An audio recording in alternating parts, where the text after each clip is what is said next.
hanging out in Ecuador. And before we continue, I just want to inform you that we will be recording this session. And if you, for any reason, would feel uncomfortable with this, you can turn off your video so that we cannot see your video in the recording. So today we're going to do a little storytelling workshop as part of the storytelling contest that Gibbon has started for International Biodiversity Day.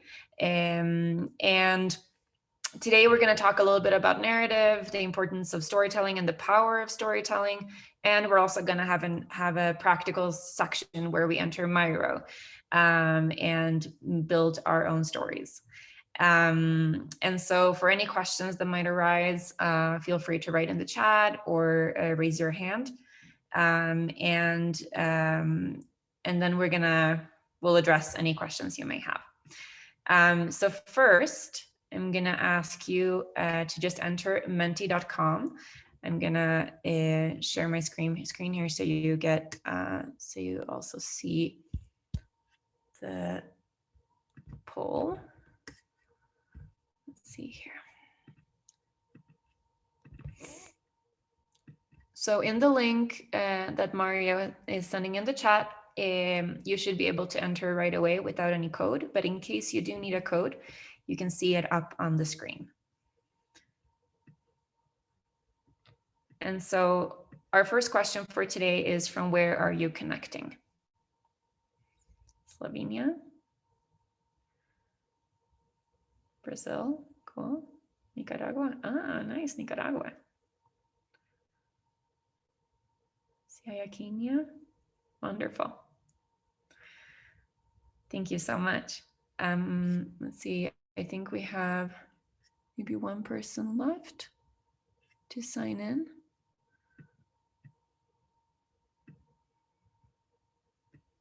Let's see here. We'll wait just a few more seconds. There we go. Thank you so much. Nepal, great. Nepal is beautiful. I was there 6 years ago. It was a magical place. Which environmental question are you most passionate about? What is it what is your jam? What drives you in the work that you're doing, or in the engagement that you are in? For me personally, it's rights of nature and earth jurisprudence.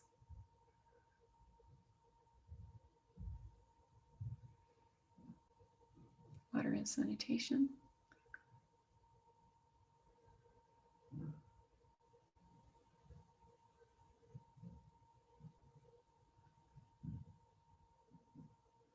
What else? What else drives you?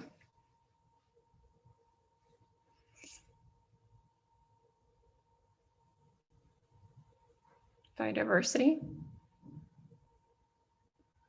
Good. What else? Education.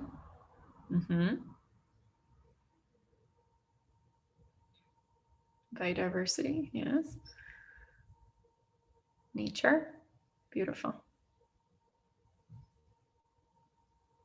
Let's see, do we have one more? Maybe not. I think those were it. There we go. Biodiversity, water. Awesome. Thank you. Okay, now the next one. This is the final one, and this has nothing to do with environment necessarily. Maybe on some, it does on some aspects, but it's tell us your favorite dessert. And for some workshops, they told me that this is the hardest question of them all. Just as a little icebreaker.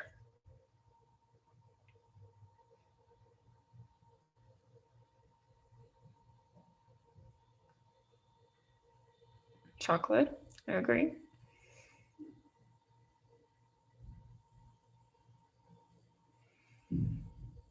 I think for me, it would be, like a vanilla, like biscotti vanilla cake with blueberries or something like that, and some raspberries.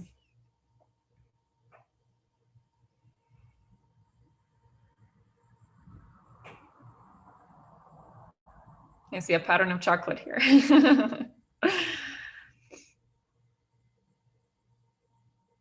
Let's see, what else?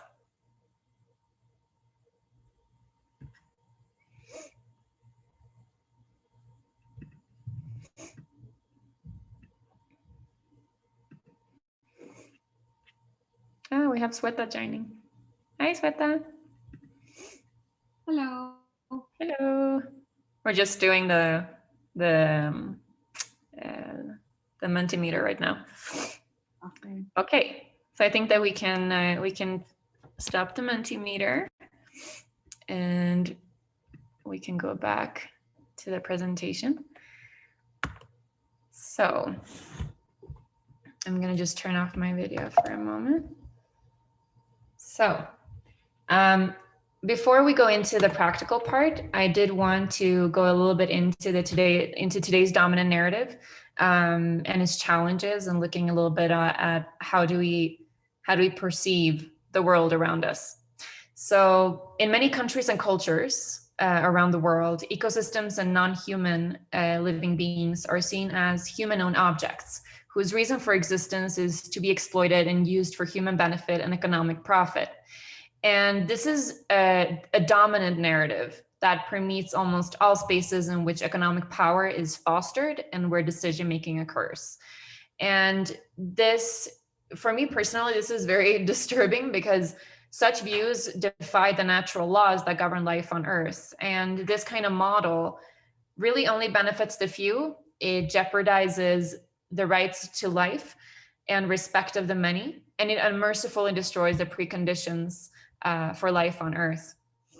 And a pillar within this dominant narrative is how nature often is spoken about, through this lens of a dichotomy that separates the human being from nature, and arrogantly enough states that we are somehow superior to nature. And I always describe this as a cognitive illusion that tries to portray nature as disconnected from us, as separate from us.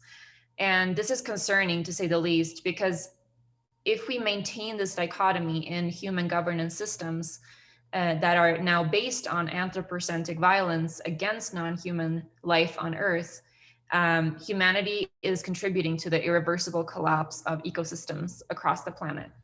So it is very important to consider narrative and keep improving the way that we build stories, the way we share stories, and what the message in those stories are. Language is alive. It always keeps evolving. It always keeps growing and keeps transforming. And so we need to be part of that transformative process very consciously, in a very conscious way, and keep building these narratives and shaping new narratives that respect the delicate balance of the Earth and protect biodiversity. So we're going to go a little bit into the power of word and story. So why is story that important? Why are words important? We will together try to retrace the roots and kind of peel back the layers for this. So the world, as we know it, is made up of diverse narratives, and these narratives construct our understanding of ourselves, the world around us, who we are, our place on this planet.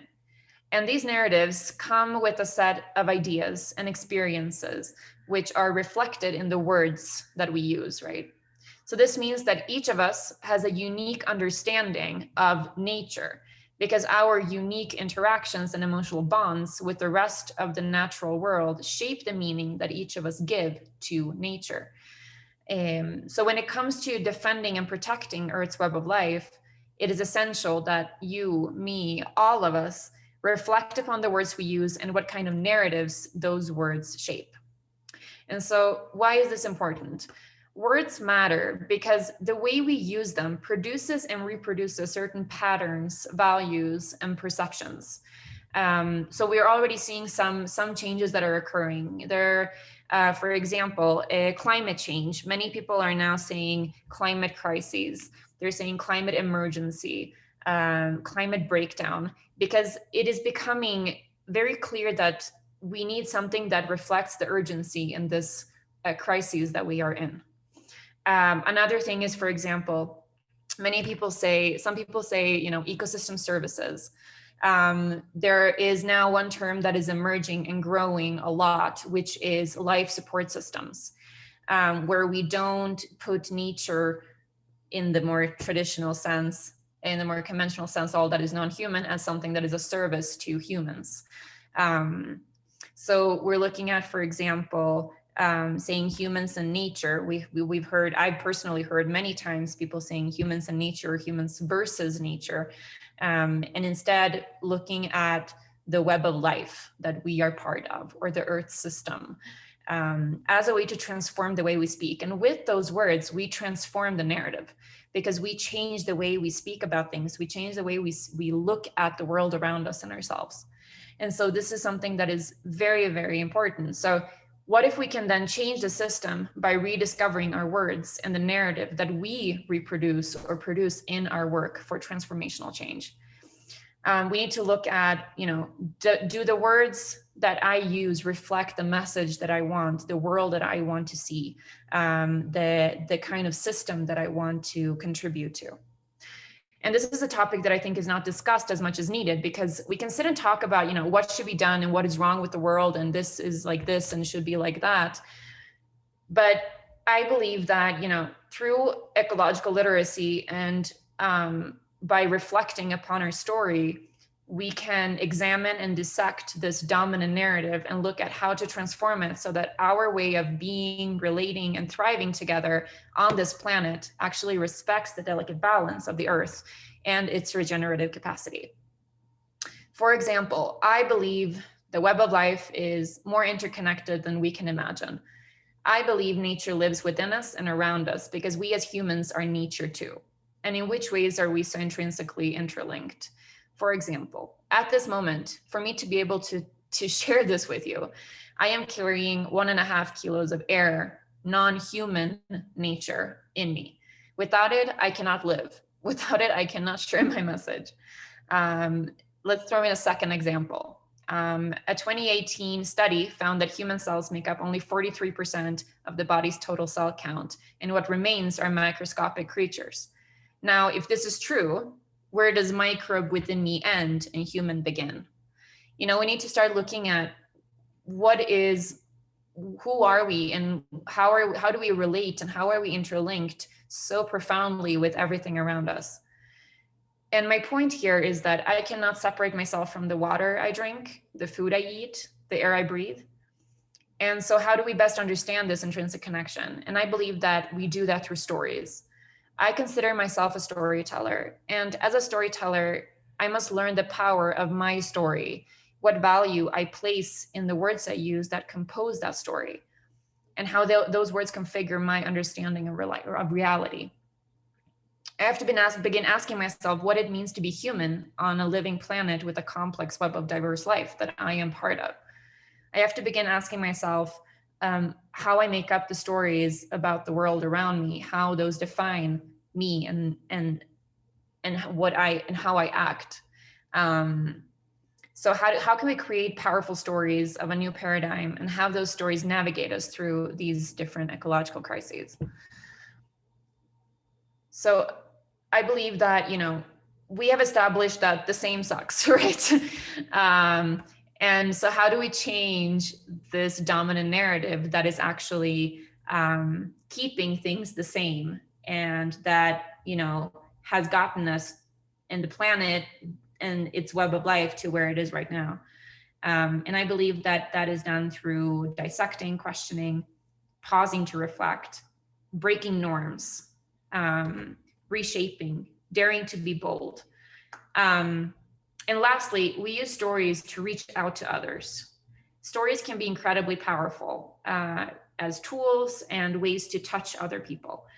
What I have seen in the past 13 years of being an activist is that people act with their hearts. They act for and defend what matters to them, what they connect to emotionally, what they feel empathy for, what they can relate to. And so this is where stories have an incredible potential to change things, to not keep things the same anymore. And so that's what we will be focusing on today.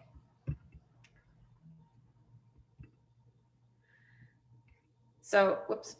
So yes, as we know, same sucks, diversity rules. And many of us, that the young people that I've spoken to, we feel frustrated, we feel angry, we are grieving, and we are fighting. And personally, for me, I have days where the majority of the month, say, I feel very motivated and I feel just super on, full on, and just acting and going towards my mission, working towards my intention. And then I have those days where I'm just like feeling hopeless. I feel like I'm not doing enough. I feel like, I'm contributing to something, but then something else happens that I can't control that takes things two steps back again. Um, and I think that's normal among many, many young people right now, who we are trying to change the system. We're trying to secure a future for us. And so um, I believe that, for this shift to occur where diversity is truly celebrated and truly applied to actions, it requires us to dive deeply into today's dominant narrative and confront the ideas, the norms, and the values that are giving it its shape and enabling its existence. And we're also seeing, implementation issues. There are many policies and agreements that, look really good and that have very, very high ambitions, but then in the implementation phase, something happens. And I believe, and Earth Advocacy Youth, the organization I'm part of, we believe that one of the key issues there is that the narrative is the old narrative, which does no longer fit in today's context. And so what we're going to do now is start the interactive part. And so we're going to start with one exercise that is called What Does Nature Mean to You? And so what I'm going to ask you to do is take a pen and paper, or open up notes on your phone, or open up a doc on your computer. And what we're going to do is you're going to choose 3 descriptive words for what nature means to you. And you're going to do it in the format is nature is ... and the descriptive word that you choose. And that can be nature is alive, nature is abundant, nature is beautiful, whatever it may be that you personally and in your unique relationship that you feel reflects what nature is to you. And so I'm going to give you 2 minutes to just write up 3 words. And then when you are done, you can put one of the words into the chat and write nature is and choose your favorite. And then I will know that you are done with that part. And then we're going to do the second element of this exercise.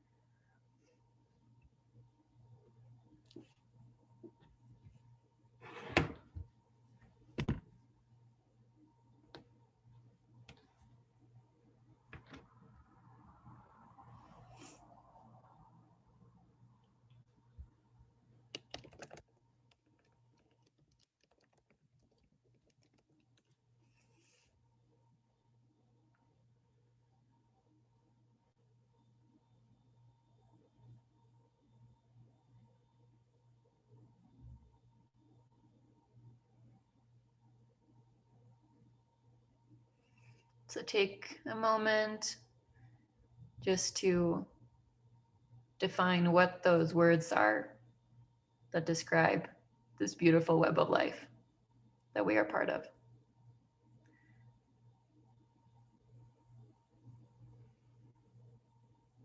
And then choose your favorite and put it in the chat.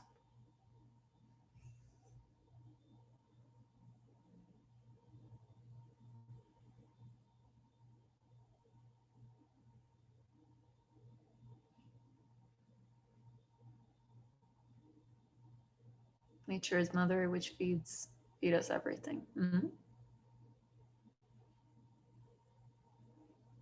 Nature cares for all its members of this web. Nature is life, beautiful. I believe we have maybe 4 more. So whenever you feel ready, put in your favorite one. Nature is diversity. Nature is fresh. And now what I want you to do is to just use those same 3 words. Nature's life, also for me, yes. That's great. So what I want you to do now is to change nature is to I am.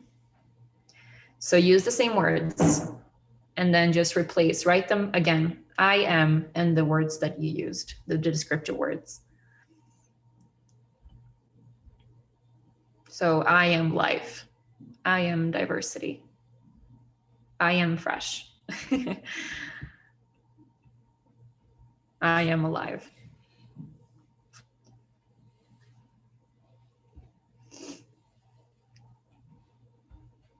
And then in that way, this is just one very soft exercise for us to really recognize this intrinsic connection that we have of the fact that we are nature too. And so I hope you liked this exercise. And we're going to go to the next one. And this one is, because when I was writing the script, I was thinking a little bit to myself, okay, this question is maybe sounding weird considering the whole thing that same sucks, but I think that this is going to be fun. So there are some ways, where the same doesn't always suck, and where it's actually something beautiful. And that is in the Earth's web of biologically diverse life. And so this complex planetary system of which we are part. And so we're going to do this quick exercise where I'm going to tell you, and you can write in the chat. So I'm going to tell you, for example, how are we the same as a tree? Or how are we the same as something else? So I'm going to start with just asking you, how are we the same as a flower? And you can write, take a moment to reflect and write the way that you feel that you are the same as a flower.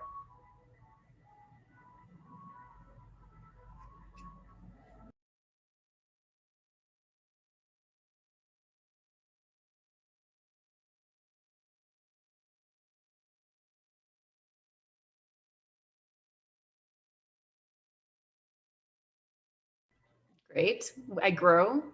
I enjoy sunrise. Yes. We also bloom. Beautiful. We are both alive and beautiful. Yes.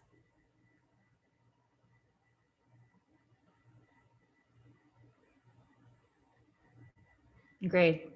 So now I'm going to ask you, we're going to do 3 different ones. Okay. So now I'm going to ask you, how are we the same as a rabbit?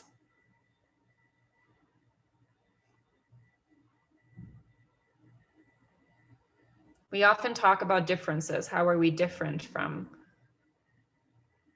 things?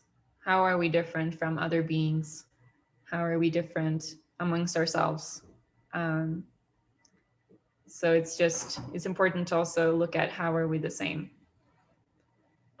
There's a beauty in that. We're mammals. Okay, so yes, we are curious and like to jump around. Absolutely. What are other ways that we are the same as a rabbit?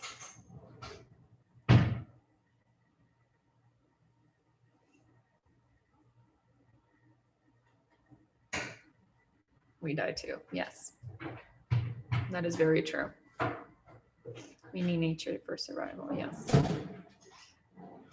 Okay, so third question. This one is maybe a little trickier. How are we the same as a chair?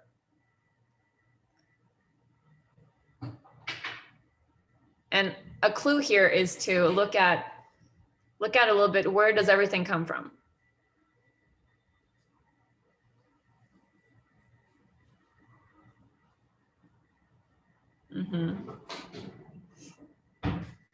We both depend on trees. Yeah. We come from something alive. Exactly. The first time I did this one, I said that since all matter comes from stardust, we are all stardust. So a chair is stardust, as are we. Great, thank you so much. So we're gonna go into Miro right now. So Mario is gonna throw in a link in the chat. And for anyone who is new, with Miro, let me know and we'll help you. So this is not an open link, but this is an invite to collaborate in the board.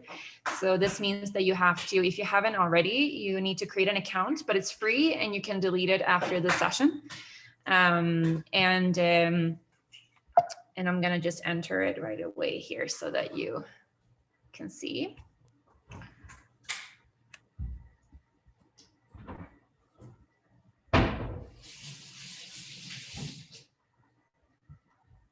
Okay, can you see the Miro board?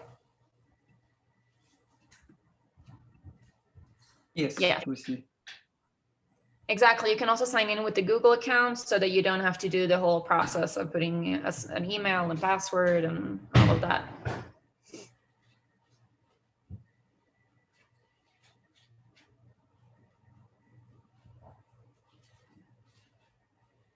Hi, Serish, welcome. We are just entering the Miro board. If you should see the link in the chat box for entering. And yeah, Mario just resent it. So you can enter there. And we're gonna go to our first exercise. And so what we're gonna be doing right now is we're gonna create our own little story. And this is actually gonna be part of the storytelling contest also, for those who wish to submit their stories. And what the important thing is here, that kind of like an admin thing, is that we're gonna, Earth Advocacy Youth is developing a handbook on how to tell stories about the Earth in a more ecocentric and a more Earth-centered manner. And so if you do not want your story to be considered for the handbook, you can put your text in the color red, okay? So what we're gonna do here is use a little bit the reflections that came to mind during these two exercises that we did. And you choose one of these boxes here and you start writing your story. It can be a poem, it can be a sentence, it can be a short story, anything that you feel reflects your unique relationship with the Earth's web of life that we are part of. So I'm gonna see just in the chat, is there anyone who has trouble getting into Miro? If yes, please write in the chat and Mario and I will do our best to help you. For those who are already in, feel free to choose one of these boxes. I'm gonna put on some music and I'm gonna give you about 10 minutes to write your story. And if you have any questions along the way, feel free to write them in the chat box and we'll help you at our best capacity. As I see, we have a new person on the, Ulrich, can you hear us? The microphone hasn't been activated, it seems, for our new participants, but we'll keep track, and please write in the chat box if you can hear us. And I'm gonna put on a little bit of music and you can go in and choose one of these boxes, and I'll give you 10 minutes to write a story. Alejandro, we didn't start a long time ago. What I invite you to do is to go into the Miro board and we'll take it from there. And the purpose of this specific section now is to write a story a text that reflects your unique relationship with the earth as a whole.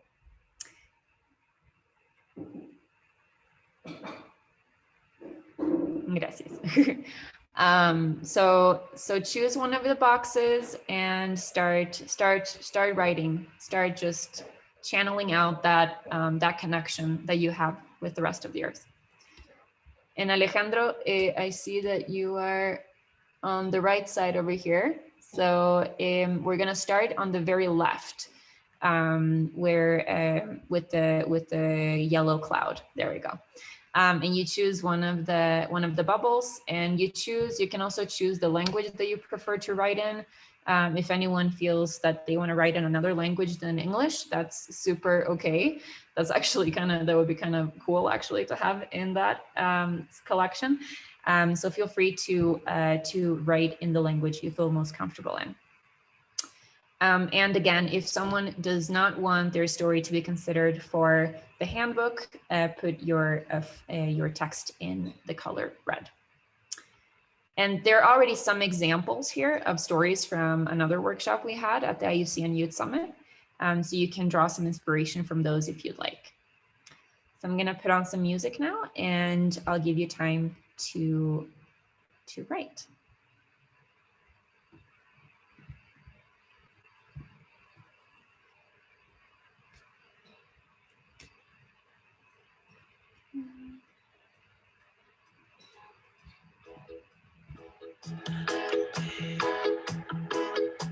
Oh, minha maconha, minha torcida, minha querida, minha galera.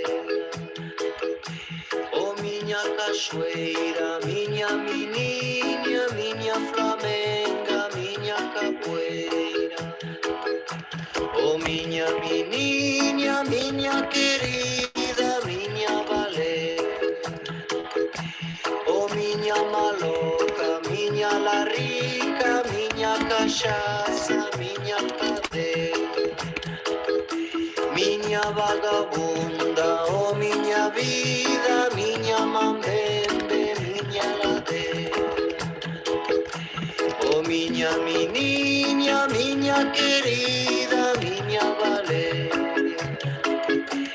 Oh, minha torcida, minha flamenga, minha cadeira.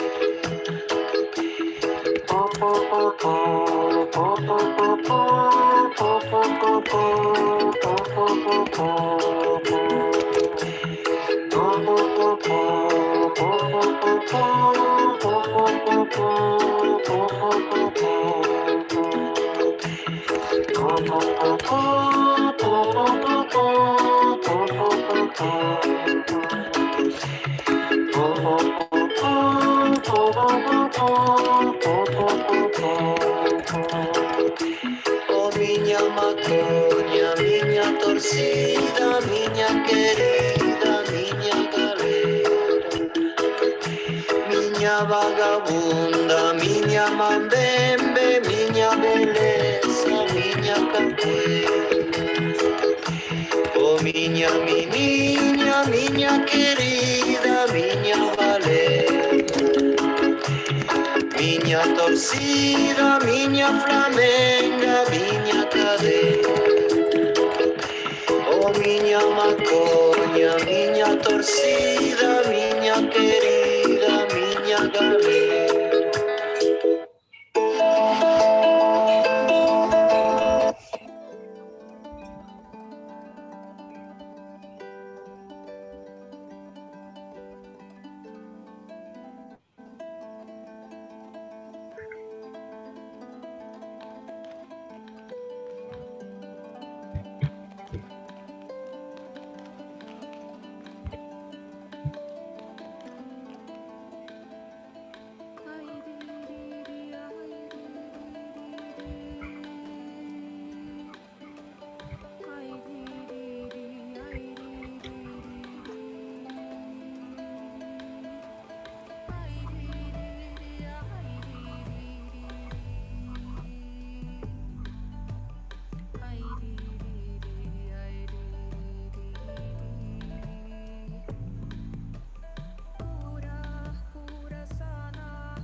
So I in the Miro, I just put in a story here that I wrote last fall as inspiration that you can have a look at if you'd like. I'm gonna mark this this box yellow so that you can find it.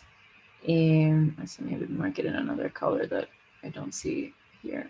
I'm gonna mark it in like a rusty orange in case you want some inspiration. I see we have one line here in the chat from Serish. Would you like me to add it to the board? Or is it already in the board? And we have about 4 minutes left for the story. So you can add it by using, let's see. Mario, could you repost the link in the chat, please? Yes, thank you, Mario. So if you use this link here that Mario just shared with us, you will enter this Miro board and you can choose one of the boxes or a few of them. You can put in your other story as well. Into this Miro board. So I'm gonna put on another song, and then that's gonna be, and then we're gonna start finishing, rounding up the story, this storytelling section.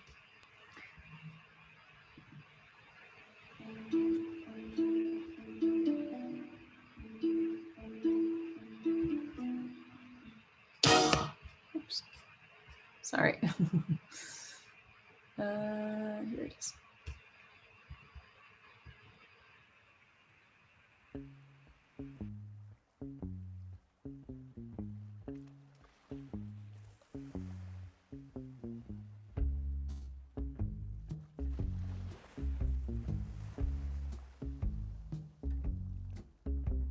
Nací un 29 de febrero en San Juan de Guaguaní. Mi padre marinero en su velero me llevó a navegar. Crecí mirando al viento transformar el movimiento de la mar. Y así fui comprendiendo con el tiempo lo que soy y lo que fui. Porque en el mar quiero pasar la vida entera sin recordar que existe un mundo rodeado de fronteras que gobierna el corazón. Porque en el mar quiero vivir, envejecerme, perderme y morir. Ser un recuerdo que se aleja, como el eco de mi voz.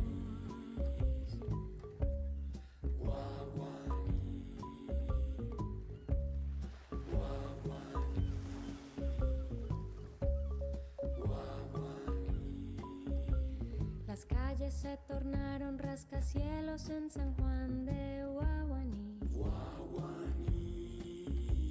Amigos del ayer envejecieron preguntándose por qué yo sigo aquí. Algunos intentaron convencerme de volver a caminar, mas yo prefiero anclarme en mi velero y que me lleve a navegar. Porque en el mar quiero pasar la vida entera sin recordar que existe un mundo rodeado de fronteras que gobierna el corazón. Porque en el mar quiero vivir, envejecerme, perderme y morir. Mirando anochecer el cielo, ser un recuerdo que se aleja.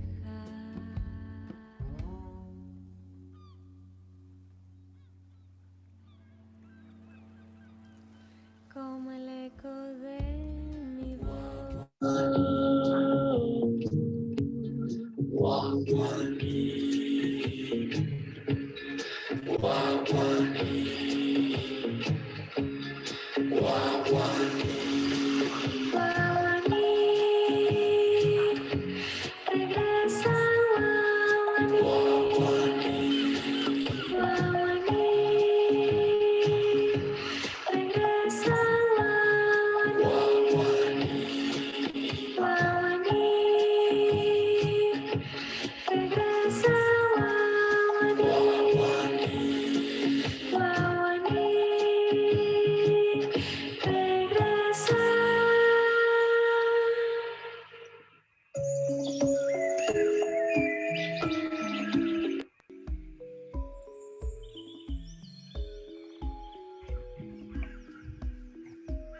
Hi, everyone. So thank you so much for sharing your stories.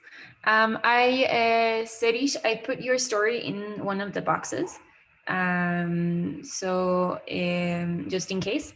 So now we're going to go to the next section here, challenge I want to confront. So you wrote your story, you have reflected upon what is nature to you, what is it that I want to protect, and so now what is the challenge that you want to confront through your story?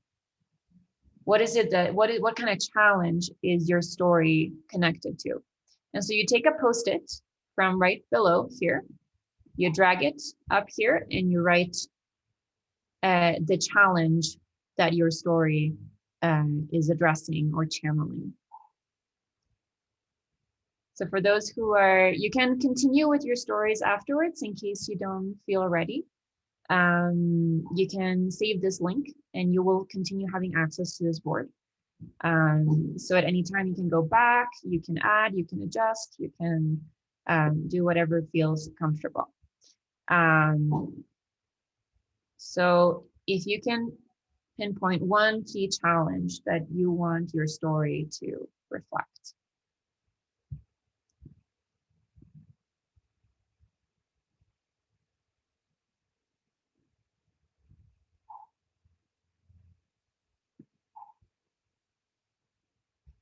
So for example, for me, I would say that my key challenge here is disconnection.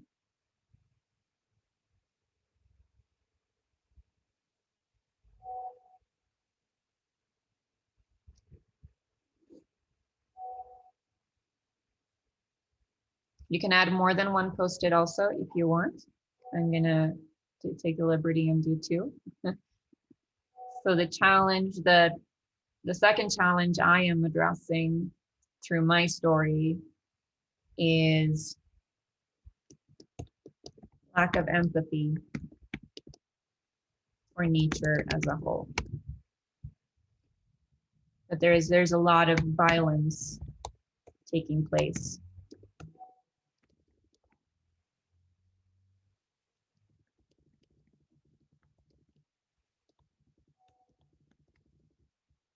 Violence against both human and non-human living beings. For me, I believe that violence is the main challenge that I am addressing here, and disconnection.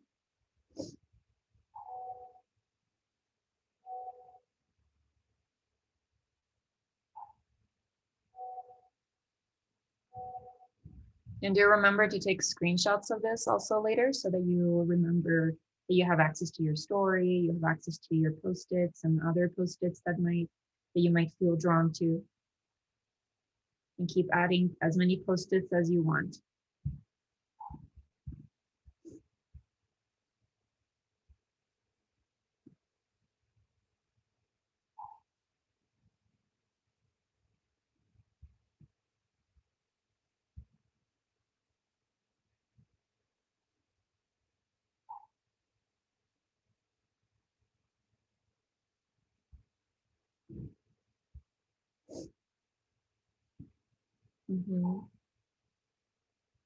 So we're going to use 1 more minute for this, and then we're going to this one where you're going to have about 7 to 8 minutes, and then we're going to start closing.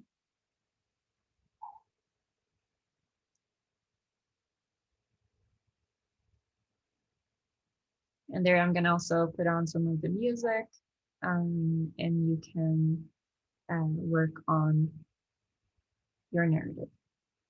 We all have our own narratives. Even if we are part of a larger narrative, we still have our own messages and intentions that we are channeling through our work.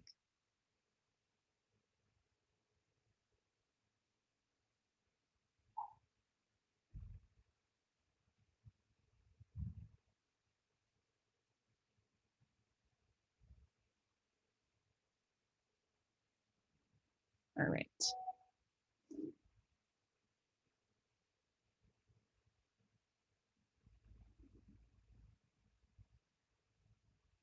So we can slowly start to transition to the last section of this workshop, building your own narrative. So I have this little example box over here that I'm gonna show you so that you understand the format for each of these.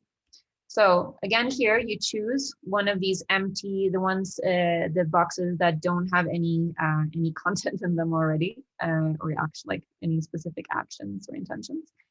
And we're going to be answering 3 questions. So why am I sharing my story? So what is the reason I am sharing my story? What is my intention with the story that I am sharing with the world? For example, and the format is I am. So it can be I am the change. I'm changing the way we speak to and about the earth. It can be I am transforming the way me and my community treat oceans in my country. I am transforming the way we manage waste, for example. It can be many different things. So looking at that, what is the intention that you are manifesting, that you're channeling through your story? So that's the first one. The second one is, how am I transforming my story into action? So what are the ways that you are realizing that story? It can be a campaign, it can be a project, it can be going to the beach and cleaning the beach. It can be being an ambassador for an organization that is working on something specific that you're passionate about. It can be many different things, holding webinars. So manifest one action, one key action for you that really transforms the message of your story into an action, okay? And then the third one is something I'm gonna ask Mario also to just drop a link in the chat to a language guide that I have developed with my colleagues at Earth Advocacy Youth. And so what we need to look at is, what language am I using to ensure that my story syncs with my intention? And so it was like I was mentioning briefly before, with, for example, I'm gonna open this up so that you can see it on the screen before we get started into this. So you can find it here on the very home page. And so this is a guide that we have developed and that we have had a lot of success with so far. And so this is something that we are doing specifically as an organization. And we hope to inspire others to really reflect upon the language they use in their communication and in their stories as individuals and as a community. So here, for example, we use living systems, we use nature with a capital N, we use Earth's living systems, life support systems, living planet, things like that. Language that we are rethinking, for example. We do not speak about nature as something separate. So we don't say humans and nature, for example, or humans versus nature, or saving nature. For example, one thing that we are changing is that we don't say our planet or our nature. It is not ours, but it is something that exists within and around us. We don't look at, for example, saying that nature has no voice. Nature has many voices. It's just that we have forgotten how to listen to them. Looking at natural resources, we don't say natural resources anymore. We say living systems or natural elements, because that, again, takes away this idea that nature is there to serve us, that is a resource for us to use. So these are kind of some things. So outdated terms, the environment, we say the living planet. Global warming, we say global heating. Biodiversity, we mainly use wildlife. Fish stocks, we don't say fish stocks, we say fish population, because they don't exist to be exploited. For example, ecosystem services, as Barbara also asked in the chat, we say life support systems. Extinction, we say ecocide. Saving the planet, we say defending the living planet. Things like this, that really, really advances a new kind of story. And so that's what I want you to reflect upon in this third section. Are there any words that you are using that currently do not reflect the message in the system that you want? So I'm going to give you about 8 minutes for you to do this, and then we're going to close today's session. So you can choose one of the boxes that you want, and that is empty, and start writing. And if you have any questions, again, write in the chat, and I'll do my best to answer.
Okay, everyone.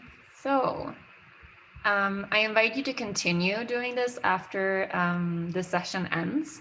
And remember to take screenshots of your incredible intentions, your powerful actions. So I mainly want to just say thank you for spending a part of your Saturday with me. I hope you enjoyed it, and I hope that this workshop has given insight on how you can tell stories, how you can inspire yourself to write stories that truly reflect your message to the world and your important work to defend the Earth's web of life. So I wanted to just say that, again, you can use the link, you can stay in here as long as you want to continue creating your narrative. And for any questions that you may have, you can write to me. The email address here is at the bottom of my slide. And I'm sure also if needed, I'm sure you can reach out to Gibbon also for help with the email address in case you would lose access to it. And if you would like to get involved in more of these kind of sessions and this kind of work, I invite you to have a look at our website and check out the work that we're doing and keep writing and write to us. You can become an Earth advocate in our organization. And I want to say thank you to Gibbon for inviting me to do this workshop. It's such a pleasure to work with Gibbon every time. I always feel so inspired by the work you do, and I'm just happy to be part of it. And just keep going and keep building community. So thank you so much, everyone. I'm going to send also the link to our website here. So you can also use the QR code to get to access it. So thank you so much. I check the playlist, follow it if you like it, and I hope to see you soon again. Thank you so much.